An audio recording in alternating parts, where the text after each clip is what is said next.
Hi, everyone. Welcome. We're going to be starting in just a moment. Really excited to have you here for this conversation.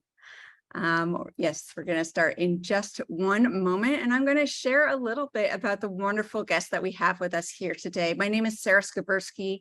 I am a research director here at Institute for the Future. I am so thrilled to be hosting here today this Foresight Talks webinar with Dr. Lonnie Avi-Brooks. What we're going to do right now, we're going to have a quick welcome to IFTF, then we're going to have the main event, right? The conversation with Lonnie. I'll be talking to him. We'll have a little bit of a question and answer between the two of us, and then we're going to be opening it up to audience Q&A. So please do stick around for that. Put as many questions as you can into the Q&A section. A little bit about IFTF. So we are a public interest organization. We are a nonprofit organization based in Silicon Valley in Palo Alto, California, and we've been around since 1968.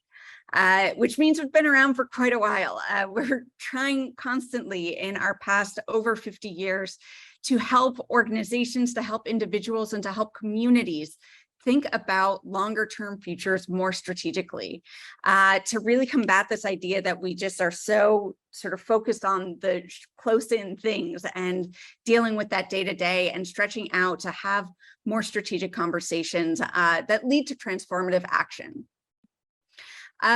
We are doing this webinar as part of our Foresight Essentials portfolio. Foresight Essentials is really an Institute for the Future where we teach the tools and methods of foresight to community members. So we have lots of different offerings. We have individual offerings. If you are an individual, want to sign up. We have open enrollment classes around Foresight Essentials, just that really baseline, what are the key tools you need to kick off your practice or to re-up your practice and add on that extra set of tools and practice and build that community. We have design futures, really helping to make that future come alive with the present. And I think a lot of people who are here who know Lonnie, the design is so important. And our scenario building class, where we look at the alternative future scenario framework and how do you start building this set of scenarios from scratch. On Coursera, we also have two courses. We have Futures Thinking on Coursera, which is actually a specialization. It's a set of 5 different classes. Really great way to jump in on your own pace into thinking about the future. We have Life After COVID-19 on Coursera, which is a little bit more individually focused, thinking about in this world of COVID-19, what does our future look like and how do we think about our own? And then we do a lot for teams as well. We do custom trainings. If you are an organization or a community and want to bring people together in conversation to have these types of trainings on your own, we do these custom trainings. We do future back accelerators for rising leaders and leaders within organizations. We have a bunch of upcoming trainings. We have one starting in a few days, September 7th, happening live online. October 6th, we have IFTF Fast Future, which is Foresight for Beginners. It's a 90-minute session. If you're just wanting to understand what is foresight, where is this coming from? And then we have 2 in-person classes. So excited about both of these. In Munich, Germany, we have IFTF Foresight Essentials. So that is our 3-day in-person. It's the same thing as that September 7th to October 12th, but it's in person. And then we have Design Futures finally back in person. It's happening in Palo Alto, California, October 13th to 14th. We would love to see you there, especially people interested in thinking about the future of youth and designing the world. This is going to be a great opportunity for you. We have a lot of resources. Foresight Talks webinars, welcome.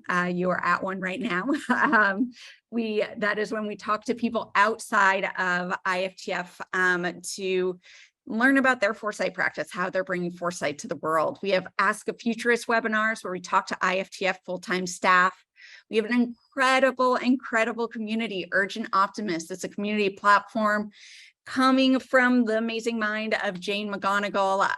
That is a great way to get to know other people in these conversations. We match people with buddies if you're interested in having one-on-one conversations with folks, and we have different newsletters and meetups for people who have completed our classes. So lots going on. Zoom webinar features. So we would love you to introduce yourself in the chat. Please make sure that you're making it to all panelists and attendees. Don't just send it to us. We want everybody to know who you are and where you are coming from in the world. Please do pop those ideas in the chat. And then if you would like to ask questions, please don't do that in the chat, but we'd love you to do it in the Q&A section. That way people can upvote your things and we don't get your questions lost in the mix. Now, we have an incredible guest speaker here with us today. We have Dr. Lonnie Avi-Brooks, who is a professor at Cal State East Bay. And really, Lonnie has been doing incredible work over the past decades, really bringing and integrating foresight into curriculum for his university courses throughout the entirety of his career. And then really, he's been working, and as we're going to be talking about this, he's been bringing futures literacy to youth, and he's this rising star as well. I mean, you've always been a star, Lonnie, but with Afrofuturism 2.0, you've really been spearheading amazing work in bringing the, Afrofuturism out to more people. You co-founded, executive produce a podcast with Ahmed Best, the Afrofuturist podcast. Lonnie also has been a prolific contributor to so many different books and articles and academic publications. And we're just so thrilled to have you here. You span really, Lonnie, the academic and the practice so seamlessly. It's really beautiful to see. And I am so excited to be having this conversation with you. Thank you. I am going to stop sharing here and just kick off the conversation to maybe ask you to share just a little bit about yourself. And the thing that we came here together today to talk about is the Community Future School. And I would love you to explain, what is that? How are we talking about agents of change, teaching futures literacy to youth? Could you explain a little bit about this project that you did and that you have ongoing? Yeah, I'm so excited about it. It came out of a conversation. Well, first of all, the Community Future School is meant as a catalyst for creative youth development and leadership for the future, to create high school cohorts that are, coalition change agents and strategic forecasters. Eventually we want to have them be certified in that realm, at the high school level. And I think that's something, I think will be a pioneering effort, and is. So what I'm excited about was, this came out of a conversation with Rachel Wick, and actually out of a presentation about Afrofuturism with the Institute for the Future's 10-year forecast in 2018. And it was really exciting. Rachel Wick, who's a senior member of the Blue Shield Foundation, we had a talk over coffee. She had seen my presentation, and we were talking about, well, what would it take to create like an imagination network in California where communities could showcase their visions of the future. And so we decided, in speaking with the executive director of MoCA, the Museum of Children's Arts, Nina Woodruff Walker, that we could actually have MoCA be this hub for a community future school to launch this vision. And I, hats off to Nina. Nina was also a master's student in communication at Cal State East Bay and took my course in Afrofuturism. And she was just like, I'm bringing this to MoCA. So we were actually able to collaborate over these past years to build this vision out. And, it happened during COVID. We launched during COVID and online, virtually. We had just 8 students at that time. And the idea was, how do we get them to think about like design thinking and hands-on visual arts to think about the future and to create a more inclusive and anti-racist world. And so the focal question was, how do we envision Oakland in 2045, Okanda, and I think what really struck me about this was that the students, we decided to pay them as interns because the idea was, and this evolved over time, but the idea was that a lot of youth, don't necessarily have time, especially BIPOC youth, Black, Indigenous, and people of color, youth don't necessarily have time to think about the future, right? How do we pay them as interns to know that this is their mission, this is their job, this is something that they could do in the future? And so I think what was key here was on day one, we really talked about well, what does it mean to think about your ancestral intelligence? That your your ancestors thought about the future too. You know, when we think about spirituals as utopias about the future, you know, Black spirituals, that was a signal of how Black people were thinking beyond slavery and thinking into the future. So we're asking our students to really, you know, think about their identity. In fact, we do a process on day one about an identity wheel. So they look to see about who they are and what they might aspire to be. And this kind of, you know, sort of these epiphanies came with these students, that they could see that they could use their own family lineage and ancestral intelligence, what I sometimes call the real AI, to look at the future, and that they can have a voice in the future based on that, you know? So Lonnie, this is amazing. I'm noticing this incredible list of people popping up to everybody here on the side. And I'm seeing a lot of people who are coming from around the world. I was hoping if you could maybe give a little bit of context about, could you explain, first of all, what is Afrofuturism? And then maybe a little bit of context about Oakland as well, and why you thought it was so important to have a communities futures school in Oakland in particular. Yeah, you know, Afrofuturism is really about, you know, W.E.B. Du Bois actually was a science fiction writer too, as he was a sociologist. And he created this hypothetical instrument called the megascope, looking for undiscovered stories. And what Afrofuturism does is it looks for the undiscovered stories that our peoples, especially the Black diaspora and Indigenous folks, have had about the future, our cosmologies about the future. We have had visions of the future too, and they most express themselves through having to adapt to a world that was out to erase them. So in a sense, it's like a science fiction horror story where people are taken and enslaved from West Africa, and with the latest in bondage technologies taken to the new world, to the new Americas, where they could be killed if they spoke their language or practiced their religion or played their music. But they innovated, even with Christianity imposed upon them. They created, they took hymnals, transformed them into spirituals that were about liberation beyond slavery. And then this transforms into visions of the future and becomes what today we call Afrofuturism, you know, leveraging the past into the future, and, you know, really seeing the wisdom of our ancestors in augmenting ourselves, and seeing that there are Black people in the future, as Aisley Worm Aisley talks about too. So there are Black people in the future, and Black futures matter. And that's part of what this is about. And, you know, so there was that fantastic poster and billboard by, I think, Ashley, I'm massacring your name at this moment, so I'm sorry about that, but this fantastic poster about there are Black people in the future. You know, I think that's so important. So Afrofuturism, that's what it's about, really.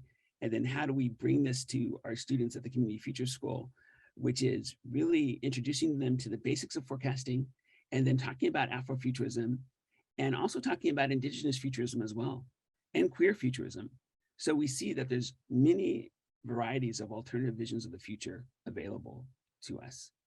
And so who are these young people who decided to sign up for an internship to learn to think about the future in this first year program?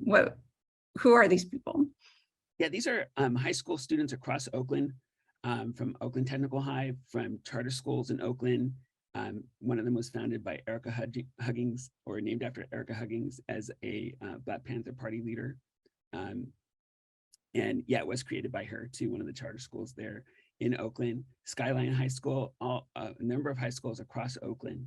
And so these are students that are actually already really keenly aware of Oakland's diversity, its social injustice, and they are looking to do something about it. This generation is fired up, and so the Community Future School gives them an opportunity to channel those feelings, those expectations, those desires into the future.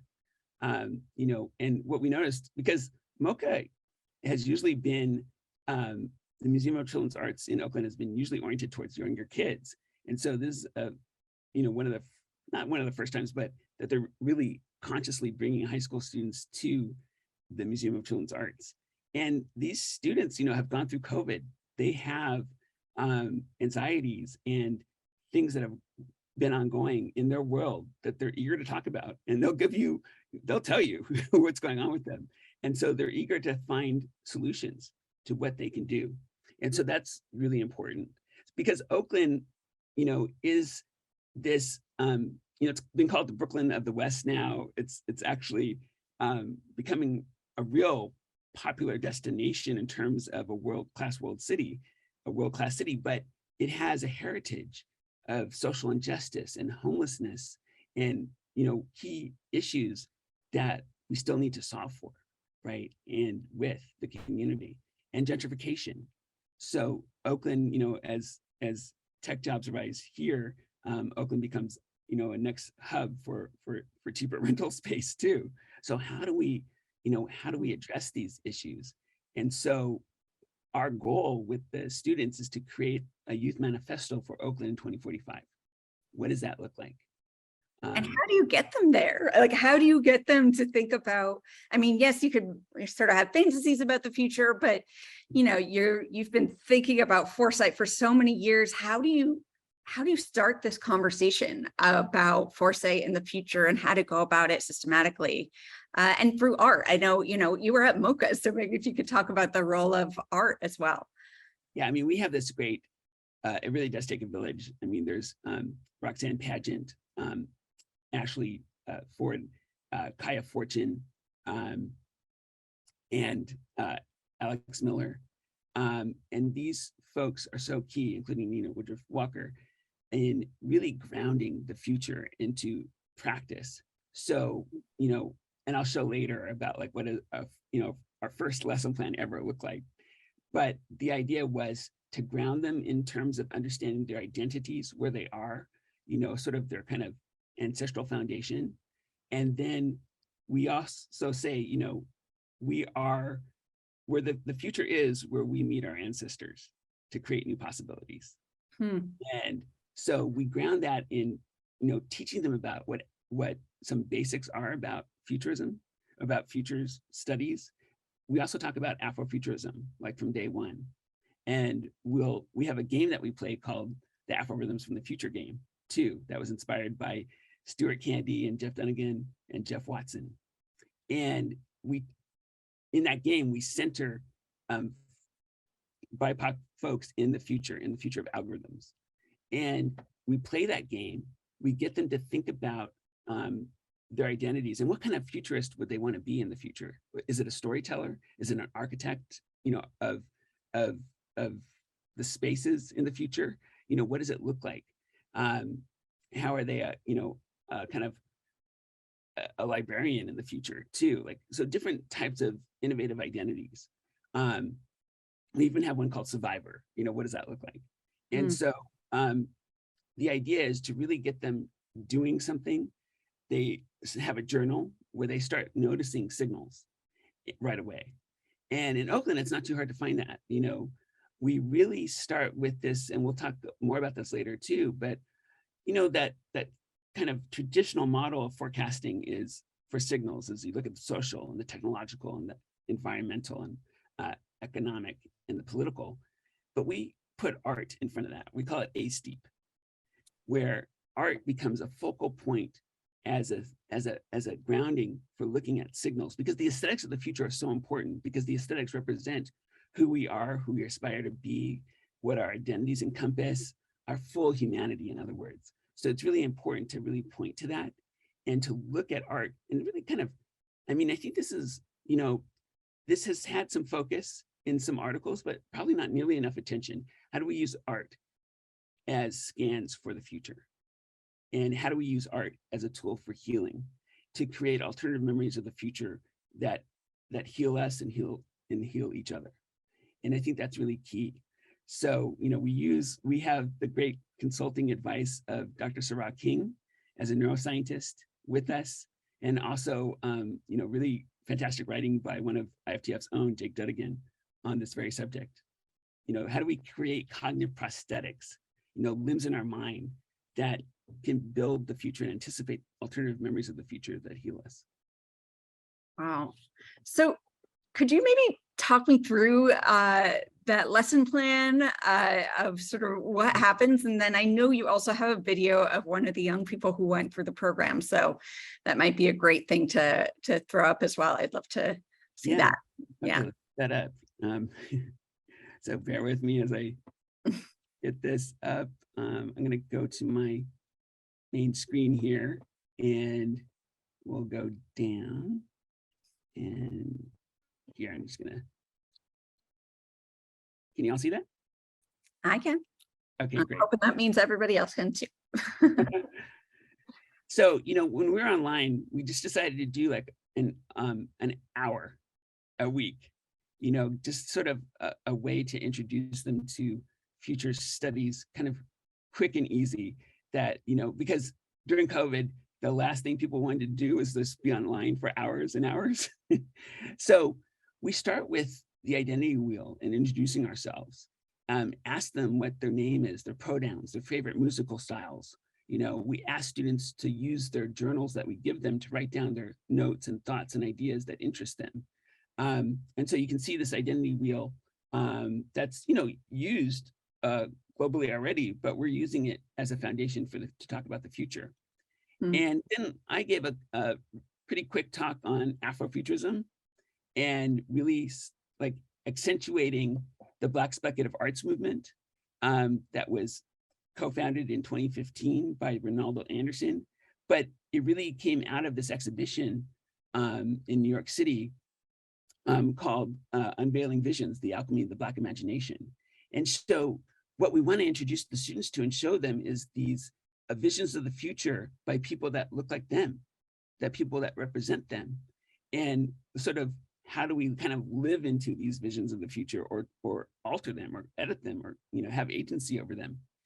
And then we started out by playing the game Afro Rhythms from the Future, and getting them immersed in that game, because right away, the game is about, you have 10, what we call 6 tensions about the future. Will there'll be more or less pandemics in the future? Will there be more or less Black storytelling in the future? And we have them choose 2 out of the 6 to form a new world. And in that world, they can decide, well, how much Black storytelling will there be on a level from 1 to 5? Or how much pandemics will there be on a level of 1 to 5, or artificial intelligence? And then we create that world. And then we populate that world with cards that we call inspiration cards, object cards, system cards, and they smash them together. You take a inspiration card like Angela Davis, and an object card like a library, and a system card like social justice, and you smash them together to create a new artifact from the future. And these artifacts are meant to kind of represent BIPOC folks, right? And so really immediately getting them into having agency over the future right away, to understand themselves and their own pasts, and then to go forward into the future. So that's like day 1. It's basically grounding them.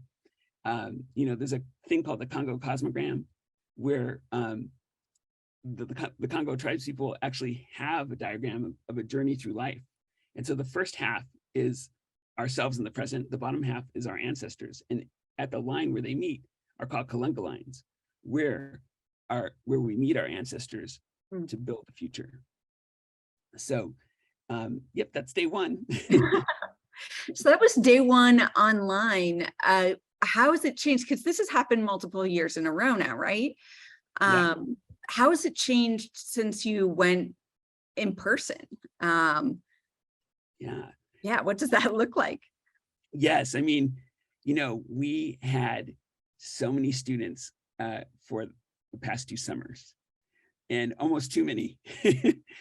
And but what was really great about that was that we could do this live, and they could actually, they have this mask making exercise that they did too, where students were thinking of Mask as in like face? yeah, African masks, African facial masks. And some of them, were actually thinking about these as portholes to their ancestors and ways to think about the past and the future together. And so it really became a really great exercise. But what we're ongoingly doing is applying for a grant with the Robert Woods Johnson Foundation, where we want more funding to be able to, because what we noticed is that these students had trauma associated with COVID. The anxiety of not being with their peers, the anxiety of how school changed, not being in person, some of the detrimental factors associated with that. And then, so bringing them on campus to the Museum of Children's Arts was really important, to really sort of being able to talk to them. But we wanted to have more, artist therapist, or, to deal with these issues. I mean, I'll never forget, there was a great porch talk that we did. We have porch talks where students lead them to talk about any issues that they want to, especially identity issues. And these students played the Afro Rhythms from the Future game. And they came up with two artifacts, or one particular artifact was an Erykah Badu journal. Erykah Badu, the African singer. And the idea was that as you wrote about any trauma with a special pen, it would heal it or help in the healing of it. And, during that moment too, there was some students that didn't always talk, but their peers around them supported them and actually encouraged them to speak what they were thinking about in terms of the future. So I got to see firsthand what healing the future can entail for these students, especially during COVID and during this time. And I'd love to show you more about one. Yeah, I was going to say, I just see there is a comment just came in as, are you building actual artifacts too? So yeah, maybe you could share a little bit about, from one of your students, some of the things that she came up with. Okay, great. This is Elise Brown, and she'll see this video later with her mother. Because I'm so really grateful for what her work has been about too. Oh, can you see that? Okay, great. I can see that, yeah. Okay, great. So why don't we start? Let's see where. Okay, this is like a focal question that she talks about, and hopefully, let's see, we'll just get there. I'll start here, okay? And see, let's go.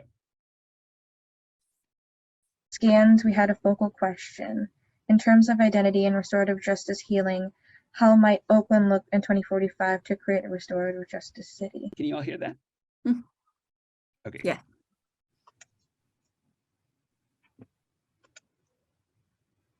One of my scans was the city of murals, the possibility that Oakland could be like a full mural artistic city. But it came from looking up a website, and there was a street campaign that started around 2018 to create murals around Oakland and mainly POC communities to fight against gentrification. The impacts of this is, first, it's fighting gentrification. It's also giving light to lots of artists in Oakland and creativity. It also brings awareness for social and political change and visibility to BIPOC cultures. So let me go fast forward to the actual prototype she created. Yeah. Okay, so let me do that. I'm going to go to it's 5. Yeah, here we go. Right. Get right on that line there. Okay, here we go. We also focused on prototypes, objects that deal with certain traumas that we could solve in the future. So my first one was an emotional translator. It's basically an empathy weapon, and it connects to your nervous system and it sends signals to your brain of what a person's feeling when you're talking to them, and it creates a more empathetic way of communicating to people, because sometimes when you're talking, you don't get the full message. You only hear, but you're not really feeling and understanding what they feel. And it's a good way to explain is like glasses for your ears. So it basically enhances what you already hear, but you notice more things emotionally about the person when you talk to them. And that way it also makes sure that it's not too invasive and too analytical, and it mostly focuses on just enhancing what you already see and feel. My other prototype is an ancestral bracelet, and it's mostly just symbolism, and it's supposed to be very therapeutic, and it addresses generational trauma and lost connection to ancestors due to slavery, and also kind of creates like a guide for you to have more a positive way of connecting and thinking about generational trauma. We also worked on masks. We created masks. Many of mine have to do with liberation, even though they're quite different. And so mostly because I just wanted to have like liberation of the mind for Black people in the future, and hopefully for Oakland in general. That's also what I was sort of thinking with my story.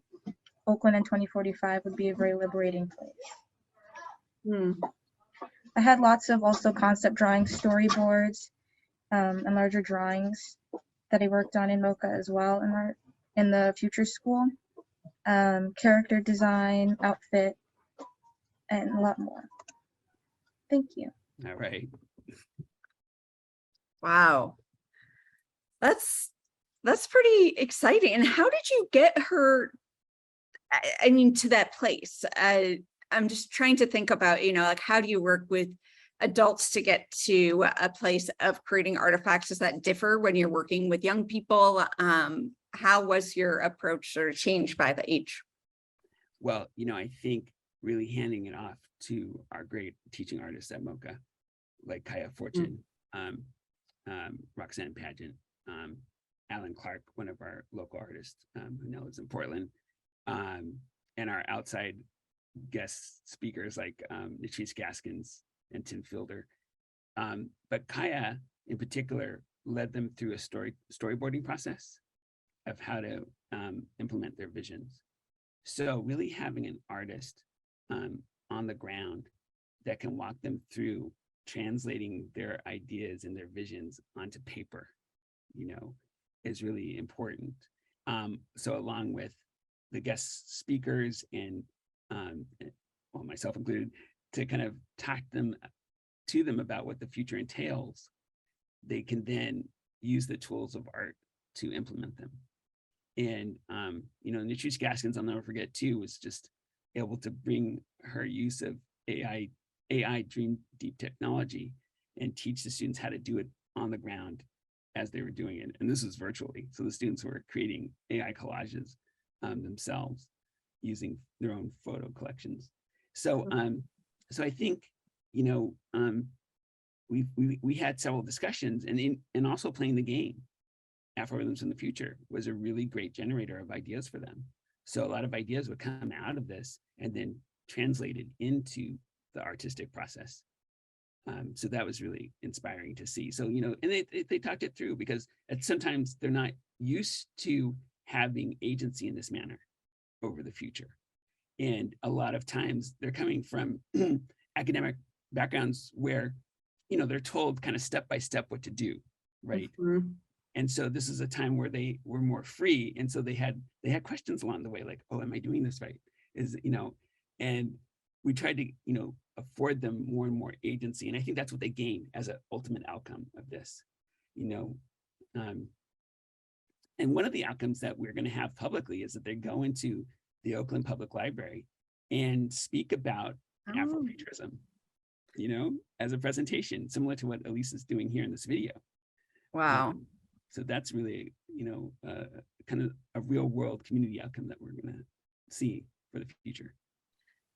So just everyone, I am going to open up in just one moment to questions from Q&A. So if you please use that Q&A box, if you have any questions, so put it in the chat, put in the Q&A. And then, Lonnie, I'd love to ask you sort of, what do you want to do next with the, with the future school, with the community future school? Where do Yeah. you want to see it go? Well, I'd love to have it be something where the students are able to um, really create and originate community programming, to also do some advocacy. Maybe they attend city council meetings to address some issue on the future. I love that. And also, we're looking at creating this as a model nationwide too. We use really two important resources I meant to mention too: Conjuring Worlds, an Afrofuturist textbook by Charisse Moore. That's so great because it's the first Afrofuturist textbook that addresses middle and high school students. Oh, wow. And we also use what's it called? It's called the Futures Thinking Playbook by Katie King and Peter Bishop. And these are great methodologies to use. First, some of them, like the Futures Thinking Playbook, is pretty broad. So you narrow it down to your specific community context and adapt it that way. And we've done that. And it's been so exciting to see, oh, well, we could, tweak it here and tweak it there. And, so it's really, these are great grounding resources to use. So just wanted to, give a shout out to those. Nice. Could you repeat those names for folks once more? Yeah. So there's the first book is called Conjuring Worlds. Conjuring Worlds. An Afrofuturist textbook for middle and high school students, edited by Charisse Moore. That is a compilation of Afrofuturist poets and literary writers and technologists that showcase their work as examples for what students can learn about in terms of Afrofuturism. And then the Futures Thinking Playbook is by Katie King and Peter Bishop. And that really walks you step by step through the scanning process and signals process and futures building process for young people, like K through 12. Basically, you could do this with. Nice. Yeah. And I think that gets to Amy's question that I see. So she said, in my futures thinking training, we often ask people to reflect on how much has changed in the past 10 years in order to more clearly see how the next 10 years might change. So how does that change when you're working with young people with maybe limited perspective on the past, given their age? So could you walk through maybe one or two of the exercises that you do that's specifically aimed at young people and help them get to thinking about the future? Yeah. So I'd say, the first year that we did this, we actually didn't bound it as much by time horizon at first. We had them kind of free thinking about their favorite kind of science fiction and fantasy genres, or what was important to them. And then gradually we said, well, what would this look like, 10 years from now? And we kind of slowly brought it into being more grounded. And playing the game really helps. You could play any forecasting game too that makes sense for you, but I think games are really important. So I'm a shout out here to Jay McGonigal for introducing me to forecasting with gaming, and Stuart Gandy, and because that's really key.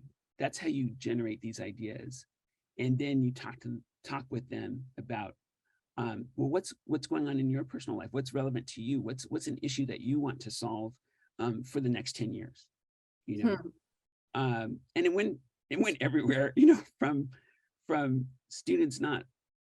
interns not being satisfied with their family situation and wanting to create literally an artifact to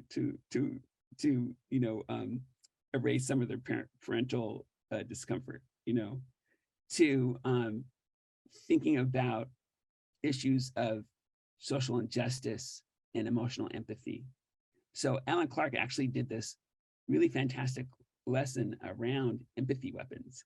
How do we transform empathy into kind of a deployable defensive and offensive shield, where we can, have people understand who we are, and also use it to negotiate our emotional vulnerability. And I think that's, key is really meeting them where they're at, and then thinking, and then talking to them through the future. So, this the storyboarding process was important here too, because it put their ideas on paper as, okay, it's almost like the future wheel, you know, first and second and third order consequences. Yeah. Storyboarding became that type of future wheel for them. If I do this, my character does this, this is what happens next. Because if this happens, that happens next. And it's contextualized in their own identity. So I say, you know, the identity wheel is something to really start out with from the get-go, because it grounds them into respecting who they are and giving them voice for the future. So I hope that was clear. You know. Yeah. So we do have one just sort of a basic question. How many students are participating as of now? Oh, yeah. So we've gone from like having 50 students at once meeting 4 times a week, to now we're trying to have more manageable cohorts as well. So we started out with 8, and so far, God, I think our upcoming should be about 30, I believe. Wow. And, it might be a little less, we're trying to make them a little less too, but that's why we're hiring more staff actually, and more teaching artists as well. So wow. Yeah. But I mean, and they don't all meet at once. So we have them staggered, so it might be like 10 to 12 students at a time, but a total of 30. Yeah. Yeah. So I see a question about sort of the issue of, this is from Adam, and I definitely see this, teaching futures to particularly apathetic or pessimistic young people can be quite challenging, even intimidating. Have you ever been met with such challenges, and how have you overcome them to bring back hope and agency? And I think that's just such a big question in the future space, like how do you continue to provide, that hope, that agency, that, desire to keep thinking about the future and not get bogged down? Yeah, I was struck when, we also work with the K-12 lab at Stanford University too. And they actually helped us create algorithms from the future in the classroom. And in particular, one of the Stanford students came to attend the Museum of Children's Arts to see a game being played. And as the students were talking about, this is after the game, after they finished the game, they went into a real big tirade against their own principals of their charter school, of how they felt like they weren't being served. And but they were fired up from having played the game to address this issue. So the idea was that they have things that they're already concerned with, and they're ready to talk about it.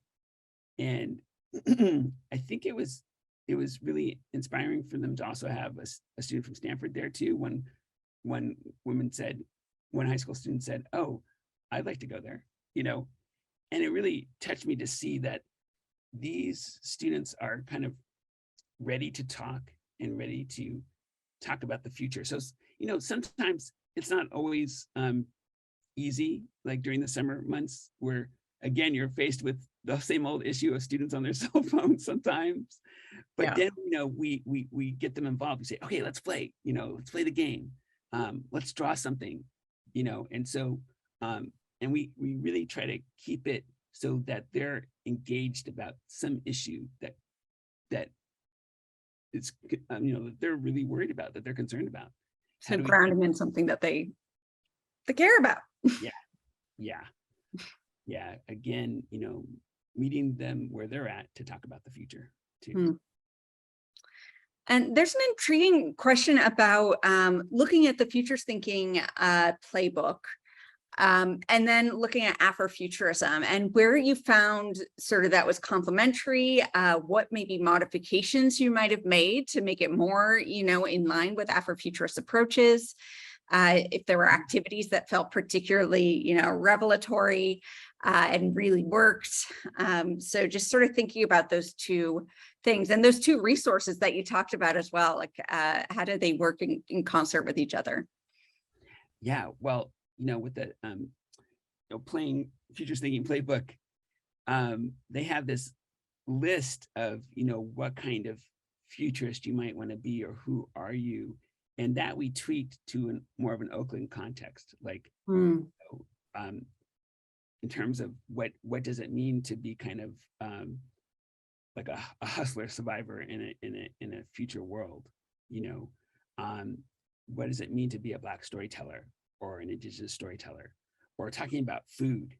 I remember one of our the director of our current, one of the directors of the Community Future School now, Ashley, is taking students, or will be taking students, on a tour of Indigenous eateries to look at that too. So the idea is that we take some of these exercises, like who do you want to be in the future, and then contextualize them for Oakland. What does it make sense for our community? What reflects our community at this moment in time? And even when it comes to creating their own stories, we'll take some of the rudimentary guidance from the Futures Playbook, but then sort of really grounded into telling them stories. Like we'll talk to Tim Fielder from New York City, who just created the first graphic Afrofuturist novel. And, we'll talk, we have the book. And so every student got a copy of the book last summer. And so they could, look at that as inspiration, so that, we really ground it. And that's where the Conjuring Worlds book is so important too, because then it provides these ready-made access to stories that represent BIPOC youth. And so they can then be inspired by them and use them as inspirations that then gets reflected when we play Afro Rhythms from the Future too. So it really is this whole ecosystem, because I grew up, when I grew up in the 70s, most science fiction were about white people, right? From the Jetsons to Space 1999. Star Trek was really the only real innovative genre that tried to showcase more diversity. But and so the whole idea of the Community Future School comes out of this passion to be immersed in the futures that I want to live into, and that reflect myself and reflect who I am, and I see myself in the future. So that becomes really key. And that's why I'm so excited that we can create these ecosystems that reflect communities where they're at. Yeah. That's great. And I'm really excited about this next question, because I think a lot of people are constantly thinking about, okay, I want to do futures work, but who will fund my futures work, and how do I make it work? And so this is from Charles Sy, and he's asking, how do you tend to talk to funders about the kind of impact you can achieve with youth using foresight and futures? Yeah, I'm so excited, because we also have another group that helps fund our efforts, and that's the Fathomers.org. They're a creative research organization. And, they help us with grants too. But also, again, like Nina and I, Woodruff Walker, the executive director of MoCA, really talk about what does it mean to see youth as agents of change already, and that they could get certified in the future for doing this work, and that could become a way to, as a leverage into going to college and being seen as a certified futures change agent already. I mean, how cool is that? And so really grounding that. So when we talk to funders, we're talking about really, how do we empower youth to be on fire with the activism that's already driving them in many instances, and leveraging it and challenging it into thinking more intentionally about the future. So I think, especially now, with the threats to our democracy, climate change, that funders are really eager to see where that work is happening. I'm really excited to be working, and that we'll be working with Adam Sharp, who just joined UNICEF. And we're talking about, games about the future that can inspire youth to do this. And I think really looking at some of the undiscovered stories that are happening with youth today is really important to see. So I think like Elise Brown, for instance, she really stood out as one of those student activist. And I see it in my own daughter. You know, she's leading her FEM group on campus at at her high school. And we see this generation of youth activists that are organizing and really want to have a stake in the future. So I think that's important to accentuate. Yeah. And so Biswarup is asking about, you know, so we're having these conversations with these young people, we're thinking about activism, we're thinking about like empowering them, you know, to have these conversations about the future. And they're talking about, you know, some might get into deep dive, you know, like personal stories that might be difficult to share. And so how do you create a supportive environment where students can be candid? How do you create that space for really important futures conversations where you can get to those results that then you're talking to you know, the funders that you're talking about? Yeah, I think it's important to create psychologically safe spaces for youth that, you know, and lots of times they're going to go there, whether you want to hear everything or not. Yeah. But I think creating that psychological safety, you know, begins with that identity wheel too, where they feel comfortable in expressing themselves. And in particular, I remember one student, Cyrus, who created a visionary academy and created these different characters that represented everything from their astrological sign to their sexual orientation, to being queer, bisexual, or gay. And I think those visual outcomes really came out of feeling free to express who he was at the time that we started this. So you really say, you know, you create this level of trust, and it's not easy. I mean, there's some students that speak English as a second language, some that are autistic or on the spectrum, and that, you know, it takes them a while, but, you know, by the end, we were seeing that they got really excited, and they felt, you know, some people would say, well, that's more than they've ever said before, you know, and things of that nature. So I think, you know, also, you know, when you can, to go on a field trip, like we went to the Afrofuturism exhibition in Oakland. So students saw firsthand the visual art and expressions happening in Afrofuturism. So, you know, it is building that trust, and it is an after school program. So it's a place where they can kind of let their hair down in a sense, and they already feel more comfortable than being in their regular school environment. Mm-hmm. And so that seems like one sort of piece of advice to create that safe emotional space as you embark on a journey. Another question is sort of, we have a couple questions about advice. One is from Manal. It says, Lonnie, I just initiated the Kuwait Futures Foundation, where we're working to introduce futures literacy to our youth. What advice would you share with us as we embark on this journey for this side of the world where our history and heritage remain a really big part of our identity? So in particular, how do you talk to, you know, bring foresight to youth, but with that idea of sort of heritage being really grounding and particularly important? Yeah, I mean, I'd say, you know, really to kind of frame how we're trying to decolonize futures thinking to proclaim alternative visions of the future for 8 billion people, and that where you are in the world counts as being a shaper of that future. Whether, you know, you're in Kuwait or the Kurds, you have a stake in this future. And to kind of, how do you take some type of visionary element from your heritage, perhaps, you know, maybe talking about a myth or a dream or something like that, and say, how is it a metaphor for the future, you know? And in particular, you know, futures that are healing people. I mean, that's, you know, where I like to go to, progressive healing futures. And how do we leverage our ancestry in that manner? So I think, you know, taking some types of familiar stories from a certain culture and then leveraging them as metaphors for the future is a really fun way of talking about it. You know, that's why I always talk about Black spirituals, because that really inspires me, because then it becomes, that lays the foundation for other visions of the future in music, from jazz to rap to hip hop to house music, to where, you know, Black music, Africana music, it infuses the globe and the global future of music, really, right? So, yeah.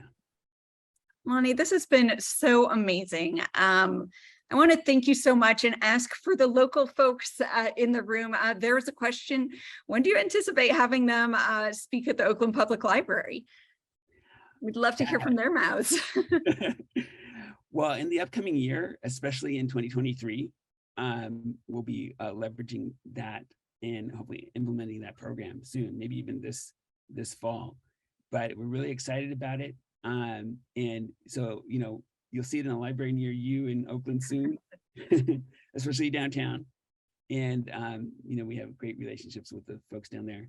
And so, you know, we're really excited about that and getting our students to be active participants in shaping Oakland's future for 2545. I think that's so important. And thanks for listening.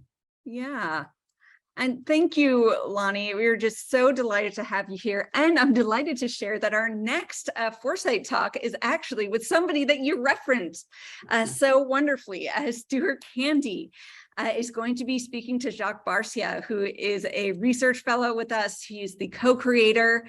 Jacques is of our Design Futures training. So that happens actually with Jacques and Jake Dunnigan, who you mentioned. But Jacques will be in conversation with Stuart Candy in our next Foresight Talk happening October 27th. And then we also have a new webinar that's coming up in a little less than 1 month. So on Thursday, September 22nd, is going to be how to discuss signals, a signal swap.